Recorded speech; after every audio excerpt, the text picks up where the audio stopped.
¿Quién es Rafa Segovia? Bueno, Rafa Segovia es un productor. Ahora en LinkedIn tuve que poner Senior Executive Producer.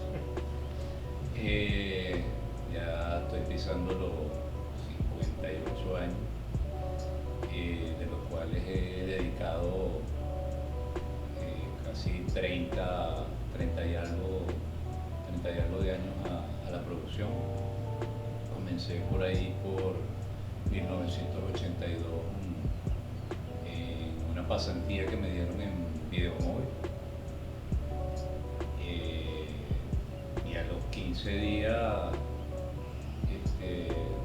o sea, porque para mí era como un sueño hecho realidad, o sea, era Disney lo que estaba viviendo, entrar a un estudio, salir a hacer un remoto, a cubrir una entrevista con un equipo de BTR, porque ahí se grababa en una pulgada, ir a ese tipo de cosas, coordinar ese tipo de cosas, para mí era Disney. O sea, yo no supe hasta que entré en Videomóvil qué era lo que yo quería hacer con ellos. Ahí fue donde descubrí que la producción, el organizar, el planificar, tener el hilo de lo que se estaba haciendo, o sea, de dirigir lo que se estaba haciendo, era lo mío. Y así fue como comencé, ahí en Videomóvil por el año 82. 82. Sí, me dieron una oportunidad como asistente de producción que iba a durar un mes, pero a los 15 días me propusieron quedarme como asistente de producción. Entonces era una de las principales casas productoras de la época, esa, Cinema Kid. Había realmente muy poco cine, habían pocas productoras que hacían comerciales en cine. Estaba Oliver Film, estaba Weisse Film, Franco y alguna que otra más. Pero digamos que el fuerte lo llevaba Videomóvil. Videomóvil era digamos que la principal casa productora de videotape color en Venezuela. Fui subiendo. De las producciones que has hecho, ¿qué tipo de producciones te gusta hacer? ¿Comerciales, cortos, series? O sea, ¿qué has hecho como productor? Bueno, como productor he hecho casi de todo, pero digamos que eh, lo principal ha sido comerciales de televisión. En eso, digamos, es que me especialicé. Primero fui asistente de producción en Videomóvil, luego de ahí pasé como un año en una agencia de publicidad, entonces pude experimentar el otro lado de los comerciales, el lado del cliente para la casa productora, que es la agencia de publicidad. Entonces ahí tuve contacto con todo el proceso creativo y de cliente, de las necesidades del cliente para su comercial. Luego de ahí volví a la producción de campo cuando me fui de Fornar y Publicidad y me fui con OM Film, Oscar Montalvo, donde pasé como unos 4 años como productor jefe. Llegué a tener el jefe del departamento de producción, pero éramos 3 personas. Mauro de Mur, que hacía el casting y me ayudaba en producción, y Rafael Sánchez, que era el asistente de producción. Entre los tres, mira, llegamos a hacer casi 100 comerciales en un mes. Entonces, eso te da más super bagaje o super experiencia de resolver, capacidad de resolver problemas, que es en lo que en realidad es lo que uno tiene que hacer. La producción siempre está apurada, siempre hay que hacer todo rápido. Te encuentras con muchos obstáculos. En esa época te decían, necesito una cocina, amplia en tales y cuales colores, y tú tenías que tocar de casa en casa. Mire señora, me gustaría grabar en su cocina. Hay quienes te dejaban pasar y coronabas una locación nueva, pero la mayoría te cerraba la puerta. Entonces siempre era entre amistades, días, X, que uno conseguía las locaciones. Y las ibas guardando y las ibas, o sea, se te iban, las ibas guardando como una carpeta de locación. Y realmente fue mutando, porque era en esa época, 1982 a los 90, los que dirigían los comerciales eran los productores de las agencias. No había la figura del director como tal, y ni muchas figuras que hoy en día estamos acostumbrados a tener. Entonces fue una época de cambios importantes, y que eso lo estuve recordando cuando estaba escribiendo el libro. Al entrar con Montauti se empeñó en transformar de alguna manera nuestro medio, o sea, cómo trabajaba la casa productora. Montauti era egresado de la Escuela de Artes de Argentina, en cinematografía, era montador, era director. Entonces se vino acá a Venezuela y era un director de comercial. Él fue uno de los pioneros, no digo que el único, también hubo otros casas productoras que se trajeron gente. Empezaron a traerse personajes como directores de arte, como vestuaristas, como fotógrafos, el caso de José María Hermo, que dio un vuelco tremendo a lo que es la fotografía, y eso te lo puede decir, me lo dijo el otro día Nino Márquez, que es un gran director también de acá de Venezuela. Me dijo que el hecho de que viniera José María Hermo cambió la manera de hacer fotografía en Venezuela.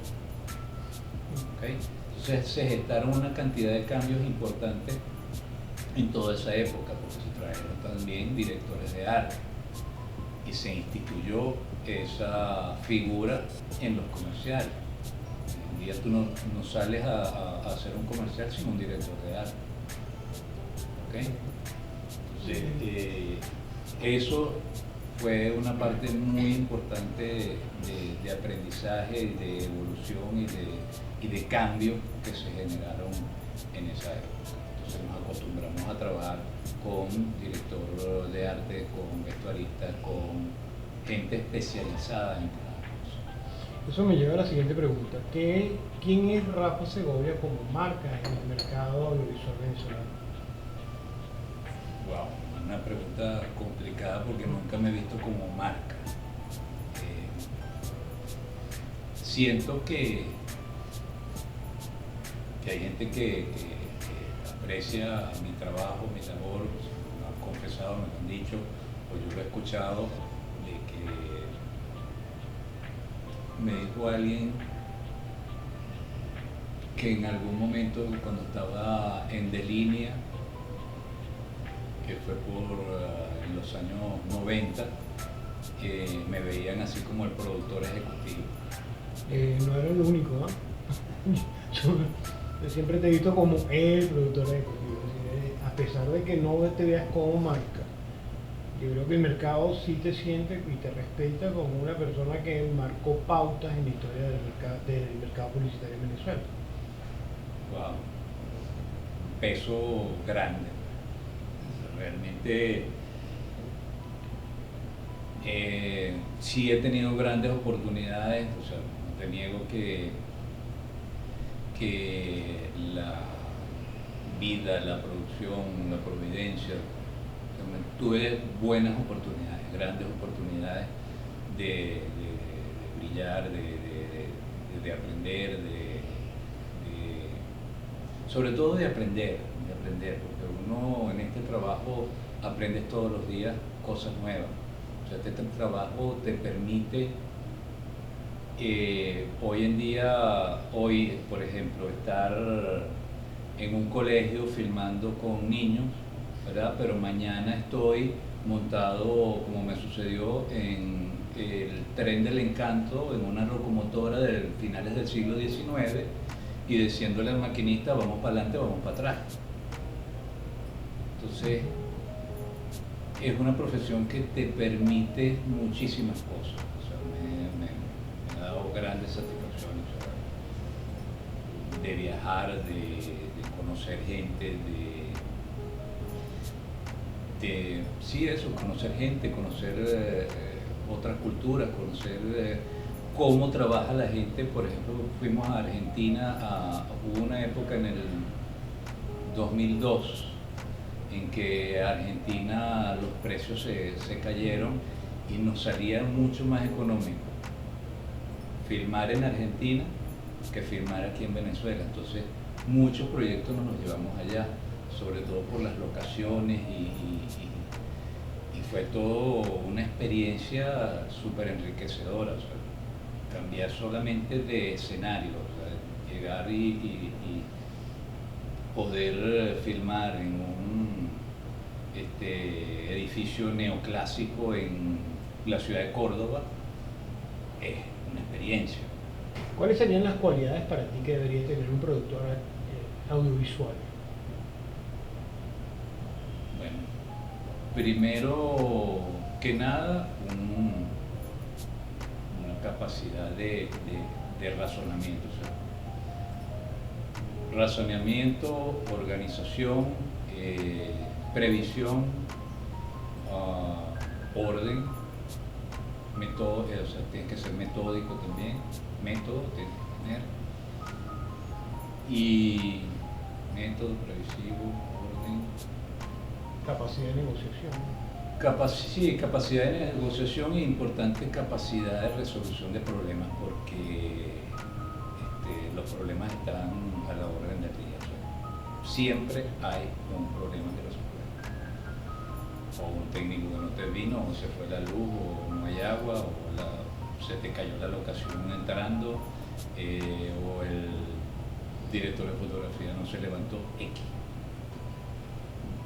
O sea, tienes que tener una capacidad de resolución de problemas importante. Hay una anécdota que yo siempre recuerdo. Estaba filmando para Café Folgers, un productor norteamericano de Los Ángeles que trabajaba mucho con Mauro. Decidió hacer un comercial de Café Folgers acá en Venezuela, y resulta que la historia era un pescador que se tomaba una taza de café en el amanecer, pero entonces ese amanecer tenía que ser con el sol saliendo del agua, ¿ok? Entonces el único sitio que a mí se me ocurrió que podría conseguirlo fácilmente era la isla de Margarita. Me ponía para el este y lo veía. Entonces, pero me pidieron que además en ese sitio tuviese un muelle, y el muelle era para poder meter los equipos en un barco grande, porque era un barco sardinero, atunero, o sea, no era un peñero, un barco grande de pesca. Entonces el tipo se tomaba la taza de café en el amanecer y querían eso.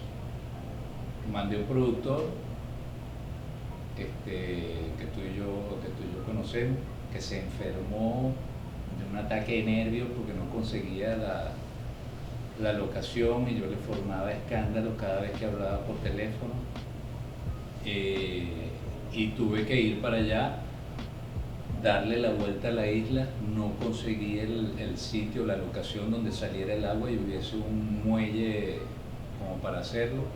Conseguí sí un pueblito pesquero que está más allá de Playa del Agua, que se llama Huaycay. Entonces ahí caía el sol, había pesquero, no había muelle, y nada más metimos el barco ahí. El director, para convencerse de eso, se vino una semana antes y le di la vuelta a la isla con él para que viera que no era, que estaba diciendo mentiras de que no se conseguía la locación tal cual la que la había soñado. Pero bueno, esta logró gustar, o sea, le gustó. Vino un director de fotografía de Los Ángeles y cuando estábamos viendo la locación, el tipo agarró y sacó una cosa que no era un exposímetro, era la primera vez que yo veía un GPS, lo sacó y dijo, el sol va a estar a las 6:30 ahí, yo quiero estar con todo el equipo listo para rodar y que el director diga acción. Ok, y eran las 7 de la noche ya cuando nos dijo eso.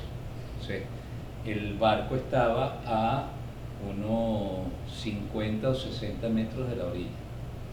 Yo tenía que llevar los equipos hasta ahí y meterle electricidad al barco.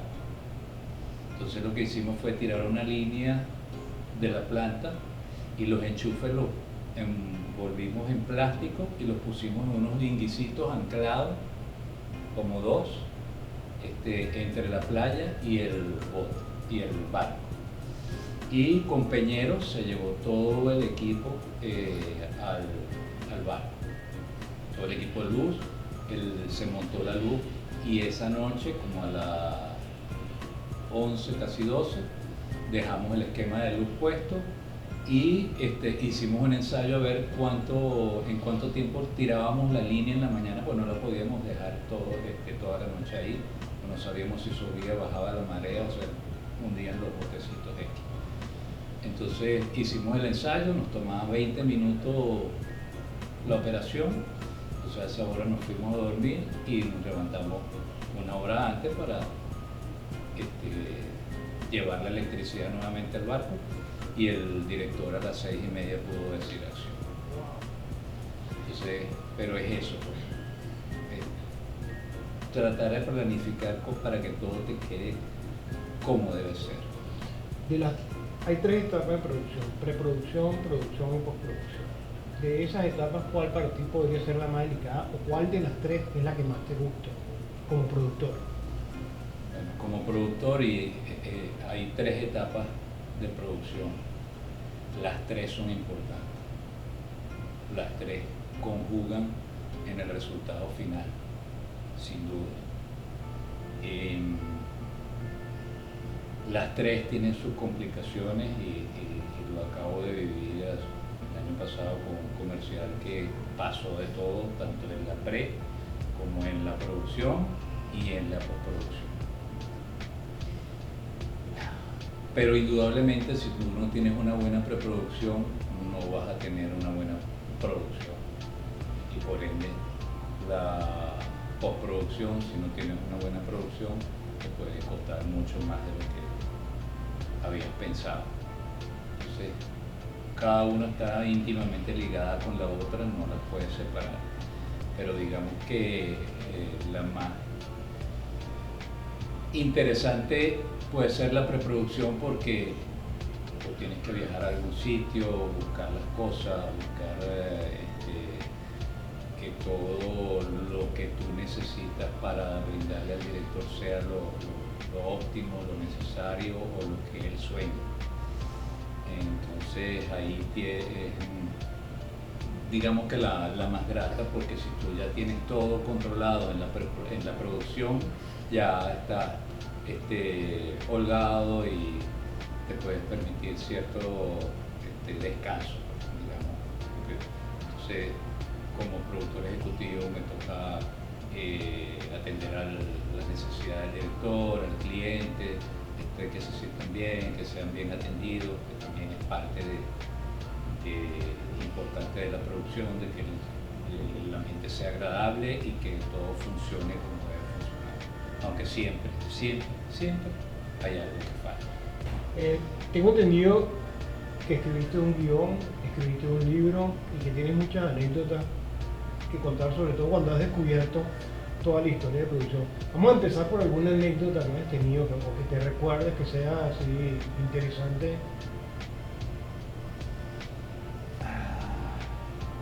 Bueno, últimamente hice un comercial, eso fue el año pasado, donde me sucedió, pero de todo lo que puede suceder e ir mal en un comercial, fue eso.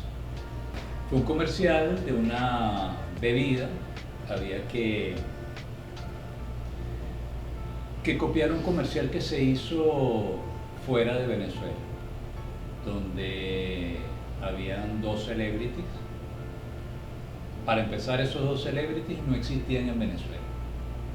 Una mujer escaladora que haya escalado una gran montaña y un artista urbano, ¿ok? Que pinta paredes y murales y todo eso. Acá lo que tenemos son grafiteros que pintan en la noche y si los ve los policías los meten presos, o sea, están estigmatizados. Entonces ya cuando nos dan el briefing de que tenemos que hacer ese comercial, el director ya puso una objeción: mira, ¿cómo vamos a hacer con esto? Tenemos que hacer con lo de celebrity. Entonces la agencia preguntó al cliente, el cliente respondió que no, que podían ser unos personajes normales, pero que hicieran esas actividades. Entonces hicimos un casting de niñas, de muchachas escaladoras, y conseguimos una que gustó y que resultó una revelación, gracias a Dios, simpatiquísima, dulcísima, y actuó. Eso era su primer comercial y lo hizo buenísimo. No conseguimos el grafitero, no conseguimos el artista urbano que se quería. Llegamos con nuestras propuestas al meeting de producción. En el meeting de producción con la agencia todo estuvo bastante bien, era el briefing que nos habían dado, pero cuando vamos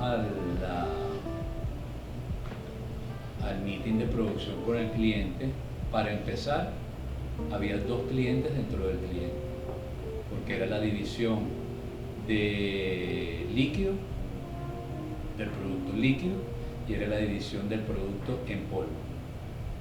Entonces eran dos grupos de mujeres que aparentemente se odiaban entre sí, o competían entre sí, vamos a ponerlo, competían entre sí.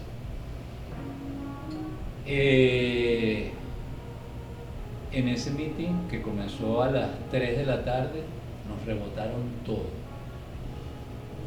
Locación, vestuario, o sea, todo rebotado. Nos dieron las 9 de la noche, salimos de la oficina con todo rebotado. Eso fue un viernes. Y el lunes teníamos que presentar toda la preproducción de nuevo. Entonces resulta que, por ejemplo, el espacio urbano no podía ser lo que habíamos escogido, que eran grafitis como los que están en la plaza esta que está frente al elevado del... la de Milenio. Ajá, la del Milenio. Entonces ahí hay como un espacio underground con todo grafiteado y todo eso. Bueno, eso nos lo pegaron por la cabeza y no podía ser así. Terminamos en un mega apartamento de diseño con una mesa de dibujo, etcétera, etcétera. Ese fue el taller del artista gráfico. Luego la casa que presentamos, que era una casa por allá por Pie de Cerro en La Victoria, una cabañita bonita, típica de un montañista, y teníamos el cerro que iba a escalar y todo eso. Quedó nada más que el cerro para que escalara. La cabañita nos la pegaron por la cabeza porque ese no era el target de la marca ni nada. Entonces terminamos con una casa que nos costó $150 el día, por allá por la Simón Bolívar. Entonces, bueno, nada, fin de semana me tocó WhatsApp con la productora de la agencia, mandándole fotos de locaciones, mandándole bocetos de graffiti, el graffiti que había que copiar, o sea, que querían copiar exactamente, o sea, copia el carbón del comercial, pero con personajes de acá y locaciones de acá. Entonces el graffiti, que eran unos pájaros amarillos, ¿verdad? Entonces tuve que presentar 3 especies de pájaros diferentes al que estaba, además en boceto. Entonces pedíselos al director de arte que era Ronald, que además sirvió de talento, terminó siendo el artista gráfico. Entonces con Ronald me los pintó, me los mandó, me los aprobaron, y llegamos al meeting de producción otra vez el lunes, y ahí sí cambiaron las historias y era como querían. Pero fíjate, nos habían dado el briefing mal, y en 48 horas tuvimos que armar toda una producción completa de nuevo, con locaciones nuevas y todo. Entonces luego, bueno, nada, comenzamos a filmar el martes. Sí, el martes comenzamos a filmar, filmamos martes, miércoles y jueves, eran 3 días de rodaje. Cada uno con las complicaciones. Bueno, una de ellas fue que agarramos uno de los días y filmamos todos los pack shots, o sea, como era una línea de productos, filmamos todos, eran como 6 o 7 pack shots que tenían que tener elementos naturales, verdes, vivos atrás. Entonces lo filmamos a primera hora de la mañana, con sol espectacular, quedó maravilloso, de verdad que tremendos pack shots se hicieron.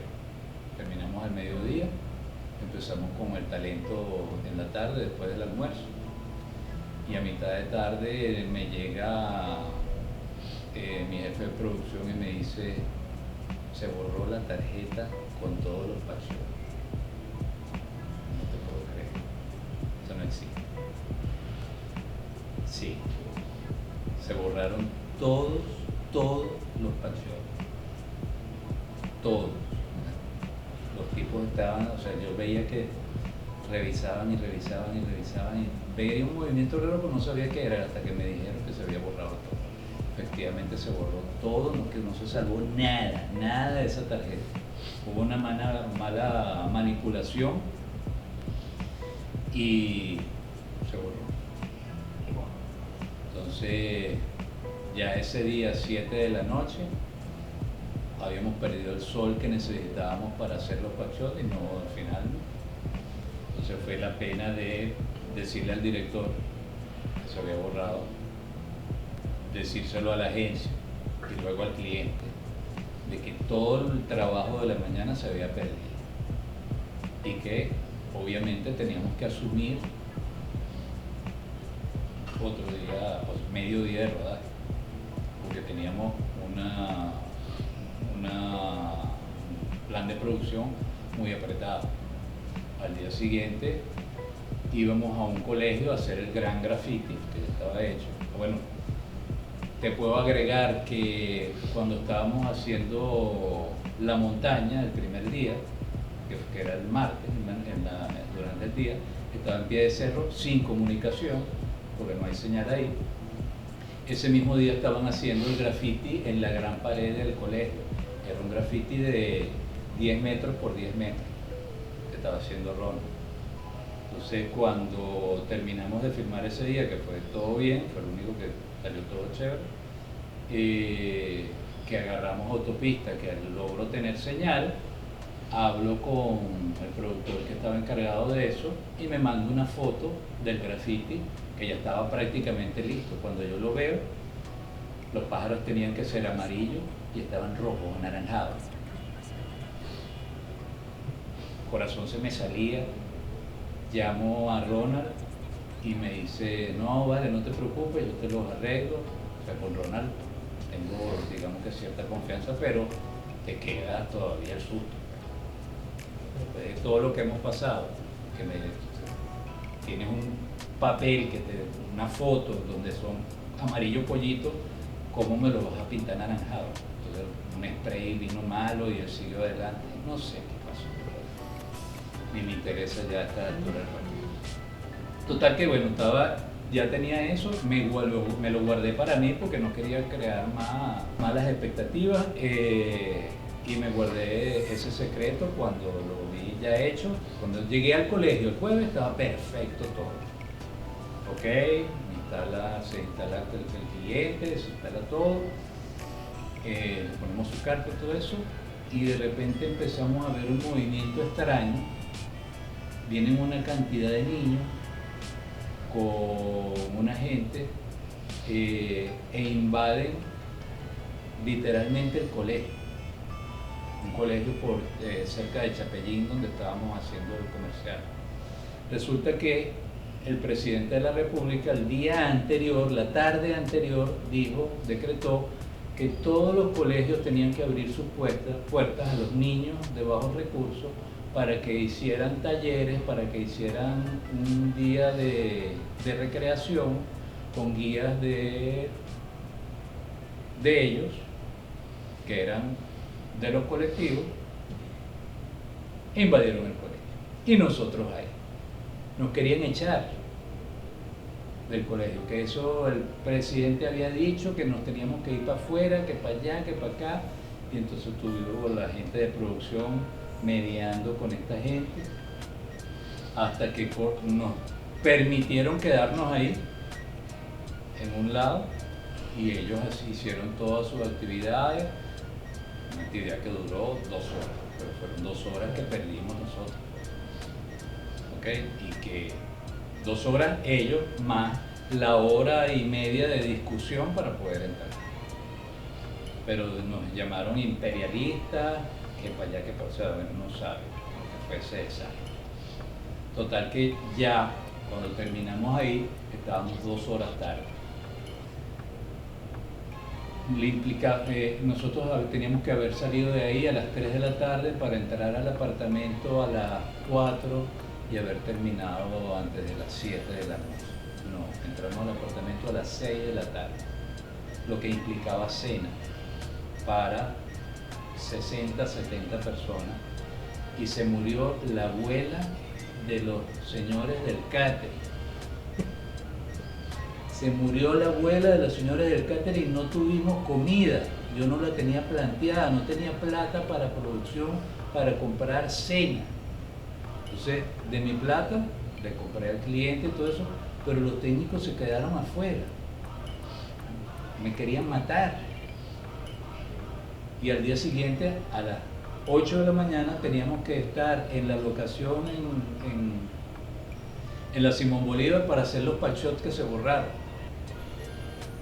Salimos de ahí a las 2 de la mañana. O sea, no te puedo explicar todo lo que sucedió. O sea, para mí esos 3 días fueron 3 meses. Envejecí 30 años. Estas caras no son de gratis. Ahora, cambiando un poco de tema. Escribiste un guión. ¿Cómo fue el proceso para un productor para escribir un guión? Bueno, para escribir el guión fue casi que fortuito. Y voy a ir un poquito más atrás. Cuando yo trabajaba con Montauti, conocí a Nino Marti, que tenía una empresa que se llamaba Cinecam, y eran entre esa casa productora de Nino y el Oscar Montauti, las que casi todo el mundo quería, eran las más famosas y eran las que estaban en el top 10 de las casas productoras. Y Nino siempre quiso que me fuese a trabajar con él. Me lo manifestó varias veces en esa época: vente a trabajar conmigo. Entonces un día, estando en Whisky, aparece Nino a hacer un trabajo, o sea, dejó de su hacienda que tenía por allá por Guárico, y se vino a hacer cine otra vez, la vendió, qué sé yo, y quería como volver al mercado. Entonces se llegó hasta la sala de postproducción donde estaba Tamanaco para ordenar su ritmo. Y nos encontramos. Nos encontré, nos saludamos, tal, ¿no? Entonces me propuso, vamos a tomarnos un café y me dijo, mira, quiero hacer una película de un personaje histórico en Venezuela, Jimmy Angel, que descubrió el Salto Ángel, Jimmy Ángel, y vamos a escribir el guión. Esa es una idea que yo tenía porque no había sido hecha nunca. Y casualmente viene Nino y me la propone, por supuesto, que quiero hacerlo. Había circunstancialmente también poco trabajo y realmente no, o sea, podía hacer las dos cosas, pero ocuparme de las producciones que tenía adelante y dedicarle tiempo a eso. Entonces, básicamente, Nino va escribiendo el guión, yo voy revisando, ambos nos leímos un libro que escribió en español, que habla de la vida de Jimmy Ángel, y más o menos conocíamos, más o menos yo conocía la historia, Nino se la sabía al pelo. Investigué esta, ¿cómo se llama?, fundación que tiene la sobrina, que tiene una página web donde están fotos, donde está más o menos la historia de lo que fue la vida de este señor, y me fui familiarizando con eso.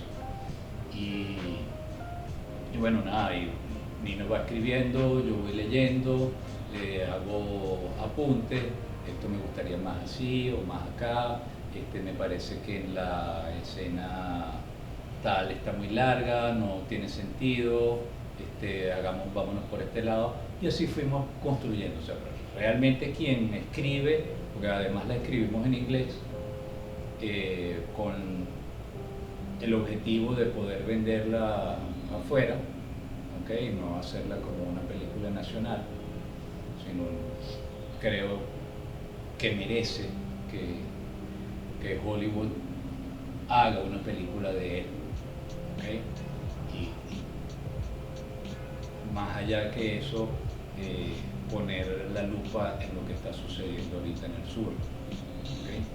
Que una película, o sea, si la hacemos venezolana, por ahí no nos dan el permiso, se niegan totalmente. Y realmente la película pudiera, si nos enfocamos en ese tema, o no nos permiten filmar acá, puede hacerse en cualquier otro lugar, porque en Colombia hay tepuis y hay selva igualita y puedes hacer miles de cosas, o sea, puedes hacerlo afuera.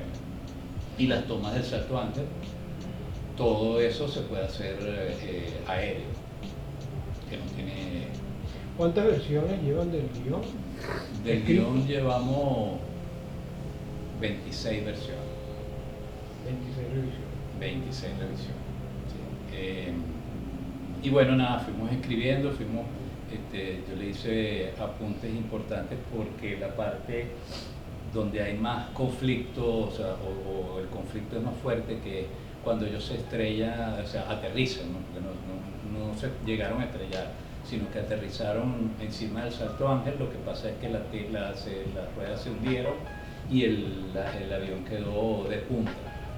Entonces ellos lo pusieron, como dice Jimmy, vamos a ponerlo en una posición digna, y le bajaron la cola. Y pasaron ahí 10 días, mientras que los escaladores que se llevaron trazaban una ruta para poder bajar. Jimmy y Mary se quedaron arriba, entonces ahí es donde descubren el famoso Río de Oro, o el nacimiento del Río de Oro. Y no pasaba como mucho más allá de esperar, o sea, bajar es complicado, y más para una mujer, y más en las condiciones en que estaban después de 8 días ahí arriba, a la intemperie. le faltaba como un poquito más de peligro, pues. Entonces metimos un par de escenas ahí que le dan esa sustancia, para hacerlo más dramático. Entonces, bueno, pues llegan a bajar y es cuando ellos, uno de los personajes que se llama Jenny y Jimmy, le hablan al Santo Ángel, le dicen unas palabras como muy sentimentales. La convertiste en mi avión en un monumento histórico, allá arriba. El productor tiene que saber contar historias. Y yo creo que sí, sí. Es importante que el productor sepa contar la historia o por lo menos entenderla y que le guste la historia, porque si no, o sea, un productor que hace un trabajo mecánico no le aporta nada a la película, a la producción, al comercial. El productor tiene que estar muy involucrado, tiene que creer en la historia, tiene que creer en la idea y formar parte de ella, porque no es hacer las cosas mecánicamente y solamente metódicamente te hace ser un buen productor. Un buen productor tienes que tener una visión global, una visión completa de todo el proyecto, desde la A hasta que empieza hasta que termina, hasta que se exhibe. Un productor que no vaya al estreno de la película no tiene sentido. También escribiste un libro.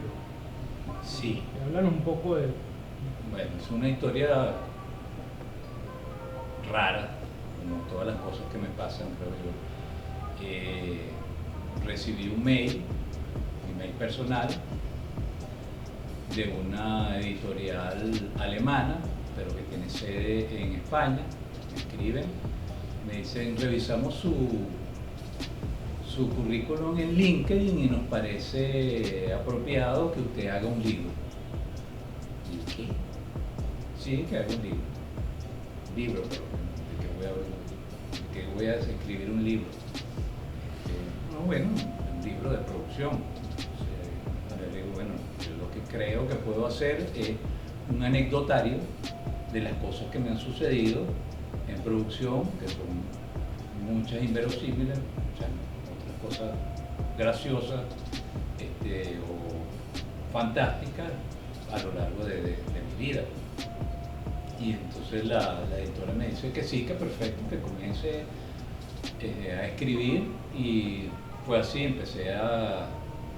Me lo planteé como cuando estaba en quinto año de bachillerato. Yo soñaba con ser biólogo marino, o sea, me gustaba los programas de Jacques Cousteau, el Calipso, y estar viendo, o sea, filmando peces debajo del agua. O sea, como me gustaba era eso.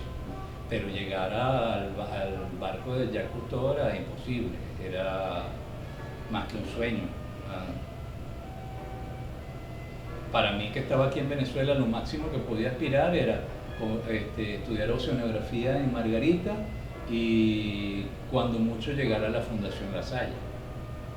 ¿Ok? O sea, digamos que eso fue lo que preví en ese momento. Y no había la globalización que tenemos hoy en día, que aquello se sentía como muy lejano en aquella época. Hoy te parece al alcance de tu mano. Hoy hubiese sido diferente si me tocara eso.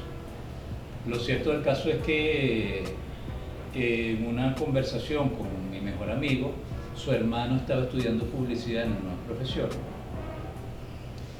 Hablé con el hermano y me dice: la publicidad es chéverísima, la publicidad es lo mejor, ganas un montón de plata. Y eso obviamente me interesó. O sea, se gana mucho dinero, y yo dije, esto puede ser. Entonces me inscribí en nuevas profesiones, comencé a ir en nuevas profesiones. Trabajaba de día instalando teléfonos, porque mi mamá me consiguió una entrevista en la GTE, que era la General Electronic de telefonía. Eran unos teléfonos grises así con botones. Entonces trabajaba ahí como instalador de teléfono en el día y a las 6 de la tarde me iba a Nuevas Profesiones hasta las 10 de la noche. Entonces, como en el tercer semestre, un amigo mío me dijo para trabajar en un taller de diseño gráfico montando avisos. Por ahí comencé Tu vida profesional. mi vida profesional, monté algunos avisos para prensa, montamos exposiciones. ¿Cuánto tiempo te llevó a escribir? O por lo menos recolectar la información. Y fue como 4 o 5 meses escribiendo. Escribiendo. O sea, sí, porque además me pusieron... O sea, ¿Cuál fue la rutina para escribirlo? ¿Cómo era tu rutina para escribirlo? Bueno, nada, me levantaba en la mañana,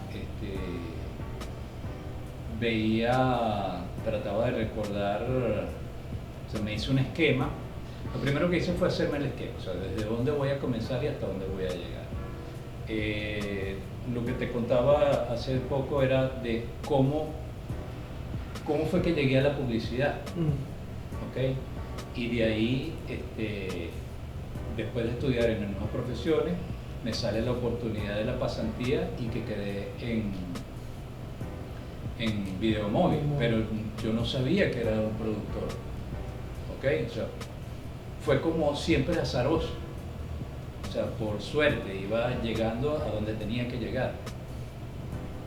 Esa decisión, por hablar con el hermano de mi mejor amigo, me llevó a estudiar en Nuevas Profesiones publicidad, y la pasantía me llevó a ser productor, y dentro de video móvil fue que fui escalando y haciendo las cosas. O sea, tuve la idea en Montauti de montar mi propia productora, porque ya sabía montar un presupuesto, sabía cómo producir, sabía cuáles eran los, digamos, puntos neurálgicos de la casa productora. Entonces, lo más débil estaba en la administración. Entonces, ¿qué busqué? Un director que supiera, o sea, que pudiera dirigir. La producción la cubría yo, y me busqué alguien que supiese de administración. Es importante para los productores, es importante estar al día con todo. Yo vengo de una época donde en Montauti, por allá por el 85, ¿verdad? Los presupuestos los hacíamos a mano. En el 90 los hacíamos en computadora. En una computadora con pantalla verde, monocromática. Hoy en día tengo un laptop Mac y puedo hacer un aviso de prensa ahí, o monto el manual de producción con fotos, las saco, las tomo del celular. Es decir, y tengo ya casi 60 años. Creo que me mantengo bastante al día. Como tengo hijos, el cartoon, la manga, es de lo que hablan todo el día. Más o menos me he introducido en ese tema, que de lo que hablan, y si alguien habla de manga o dice algo en japonés, sé de lo que está hablando. Es importante que el productor esté al día con todo lo que está sucediendo. Lo que sucede a tu alrededor, en tu entorno, en tu casa, lo que sucede fuera de tu casa, alrededor en la urbanización, lo que sucede fuera de la urbanización en la ciudad, lo que sucede fuera de la ciudad de Venezuela, en el mundo. Es decir, tienes que estar en todo. El productor que no lee el periódico, que no se mete en Instagram, que no se mete en Twitter, que no está en las redes sociales hoy en día, y que nosotros nos hemos visto obligados de alguna manera a eso. Antes era la televisión, ya los chamos no ven televisión. Mis hijos no ven televisión. A mí me gusta ver televisión, ver una película con mi mujer botada en la cama, pero ellos ven todo en computadora o en el teléfono. Entonces, igual, yo también hay muchas cosas, me nutro mucho de eso también, ¿no? Y trato de mantenerme al día. Y en conversaciones que ellos tienen, me incluyen porque no estoy desactualizado. Y también me nutro de ellos de cosas que tal vez se me escapan. Pero bueno, nada, es así. ¿Qué le puedo recomendar a alguien que quiera ser productor? Que no lo haga. No, mentira. No. Ser productor para mí es lo mejor que me ha pasado. Si tuviese que tomar la decisión, o si pudiera tomar la decisión, la hubiese tomado. O sea, con lo que sé hoy, la tomo seguro. Ser productor. Ser productor te permite estar en todos los lados, te permite estar en el lado creativo, te permite estar en el lado de la producción, en el trabajo pesado. Es súper dinámico, nunca haces lo mismo, no estás esclavizado detrás de un escritorio. Hoy estoy aquí, mañana puedo estar, como te dije, montado en un tren del siglo XIX, pasado mañana estoy en Nueva York porque me llamaron para una reunión o para una filmación. Es una vida que no es para nada monótona y que te da un sinfín de oportunidades que no todo el mundo tiene. O sea, yo he hecho cosas que la mayoría de la gente no las ha hecho.